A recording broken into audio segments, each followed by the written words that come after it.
جیسے بہت سے خوبصورت چہرے اکٹھے ہو گئے ہیں، جمع ہو گئے ہیں۔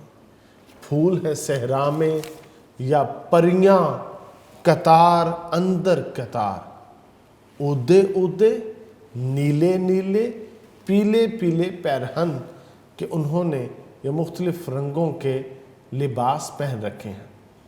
اکبر الہ آبادی باغ میں موجود پھول بھری شاخوں کی خوبصورت اور حسین چہروں کے ساتھ کیا ہیں، ان کی تعریفات کر رہے ہیں۔ عزیز طلبہ، یہاں پہ جو شاعر ہے وہ ہمیں کہنا یہ چاہتا ہے کہ جو صبح کا ہوا ہوتا ہے نا، اس میں باد نسیم جب چلتی ہے، یہ باد نسیم کیا کرتی ہے، یہ پھول کے قریب آتی ہے اور پھول اتنا خوبصورت کھلا ہوتا ہے، اتنا بھلا لگتا ہے، اتنا پیارا لگتا ہے۔ تو باد نسیم ماں کا کردار ادا کرتی ہے، یہ اس پھول کی بلائیں لیتی ہے، اس کی نظر اتارتی ہے، اس کے واری جاتی، اس کے قربان جاتی۔ کیوں؟ وہ چاہتی ہے یہ پھول نظر بد سے محفوظ رہے، وہ چاہتی ہے یہ پھول جو ہے یہ ایسے ہی کھلا رہے، کیونکہ یہ جو پھول ہے یہ علامت ہے بہار کی۔ جب تک پھول سلامت ہے تب تک باغ میں بہار سلامت ہے۔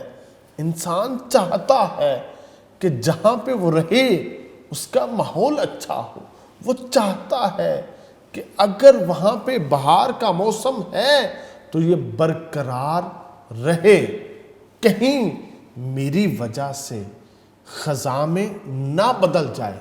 تو باد نسیم چاہتی ہے کہ کہیں یہ موسم بدل نہ جائے، کہیں بہار روٹھ نہ جائے، کہیں بہار ختم نہ ہو جائے۔ اس لیے وہ کیا کرتی ہے، وہ اس پھول کی نظر اتارتی ہے کہ یہ نظر بد سے کیا ہے، محفوظ رہے۔ جب پھول کو زندگی نصیب ہو جائے گی، یہ نظر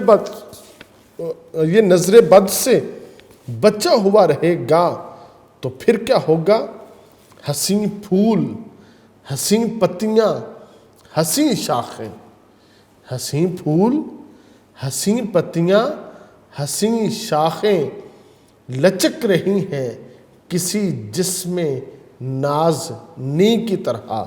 تو یہ بہت خوبصورت سا منظر ہے جس کے لیے شاعر چاہتا ہے یہ ہمیشہ ایسے ہی کھلا رہے۔ تو عزیز طلبہ، اکبر الہ آبادی جب پھولوں سے بھری ہوئی شاخیں خوبصورت چہروں کی صورت میں دیکھتے ہیں تو بے ساختہ انہیں یہ احساس ہوتا ہے کہ ان کو نظر نہ لگے۔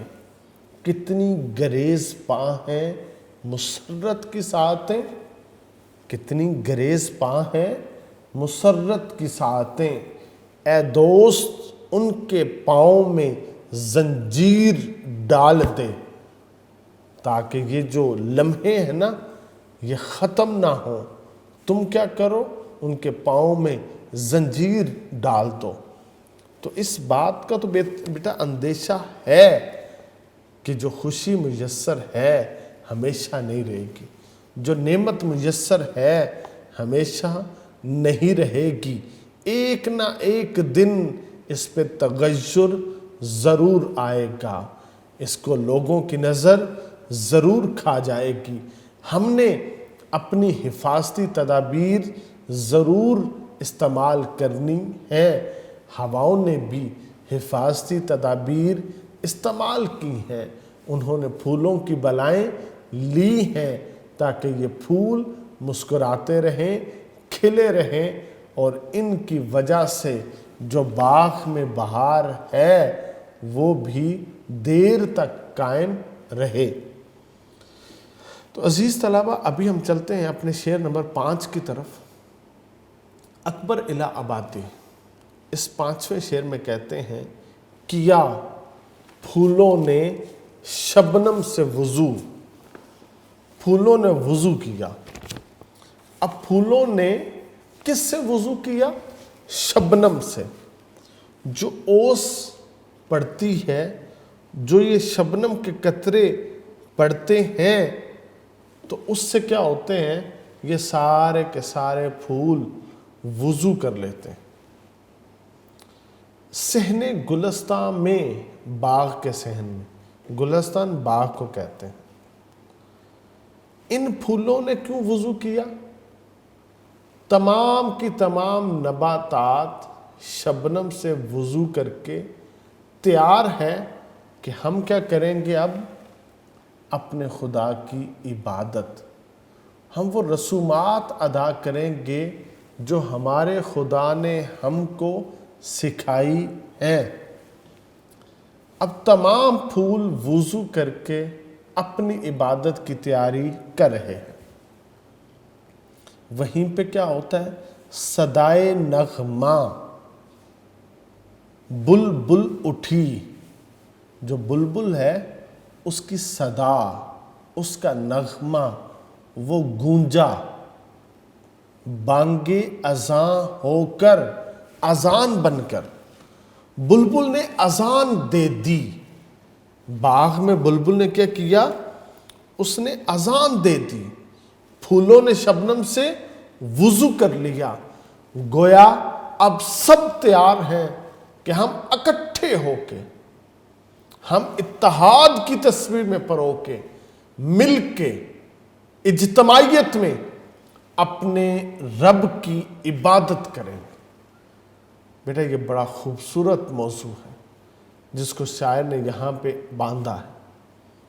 صوفیہ کہتے ہیں یہ جو صبح کا منظر ہوتا ہے نا، یہ نور ویلا ہوتا ہے۔ اس نور کے ویلے میں کیا ہوتا ہے؟ پوری کائنات مل کے اپنے رب کی حمد و ثنا، اس کی پاکی بیان کرتے ہیں۔ خدا کی ہر مخلوق، خدا نے اس کو جو اپنی عبادت کے رسوم سکھائے ہیں، وہ ان کو ادا کر کے اپنے رب کی کیا کرتے ہیں؟ عبادت کرتے ہیں۔ یہ ساری چیزیں تسبیحات و تحلیلات بیان کرتے ہیں، خدا کی حمد و ثنا بیان کرتی ہیں۔ پھول جب کھلتا ہے، اس کی خوشبو، اس کی رنگت خدا کی پاکی، اس کی حمد و ثنا بیان کرتے ہیں۔ یہ جو پرندے ہیں، یہ جو چہچہاتے ہیں، یہ خدا کی حمد و ثنا، اس کی پاکی کو کیا کرتے ہیں؟ یہ اس کو بیان کرتے ہیں۔ گویا اس صبح کے منظر میں ایک عالم مستی کا ہے۔ پوری کائنات سجدہ کر رہی ہے، پوری کائنات ذکر الہی میں مشغول ہے، پوری کائنات کیا کرتی ہے؟ اپنے رب کی حمد و ثنا وہ بیان کرتی ہے۔ وَإِنَّ مِن شَيْءٍ إِلَّا يُسَبِّحُ بِحَمْدِهِ، اور کائنات کی ہر شے اللہ کی تسبیح بیان کرتی ہے۔ یہ حکم خدا ہے۔ صبح کے وقت کو جنت کے اوقات میں سے کہا گیا ہے۔ اللہ تعالیٰ قرآن مجید میں دن اور رات کے تبدیل ہونے کو اپنی نشانیوں میں سے ایک نشانی قرار دیتے ہیں۔ ہم ایسے اہل نظر کو ثبوت حق کے لیے، ہم ایسے اہل نظر کو ثبوت حق کے لیے، اگر رسول نہ آتے تو صبح کافی تھی۔ تو یہ صبح جو ہے یہ کافی تھی ہمیں بتانے کے لیے کہ کوئی ہے جو عبادت کے لائق ہے، کوئی ہے جو خالق ہے، جو مالک ہے، جو رازق ہے۔ جب پوری مخلوقات اس وقت خدا کی عبادت کرتے ہیں تو اے انسان تو بھی اپنے رب کی عبادت کر۔ تو بیٹا دنیا میں جتنے بھی مذاہب ہیں نا، اسلام ہے، یہودیت ہے، عیسائیت ہے۔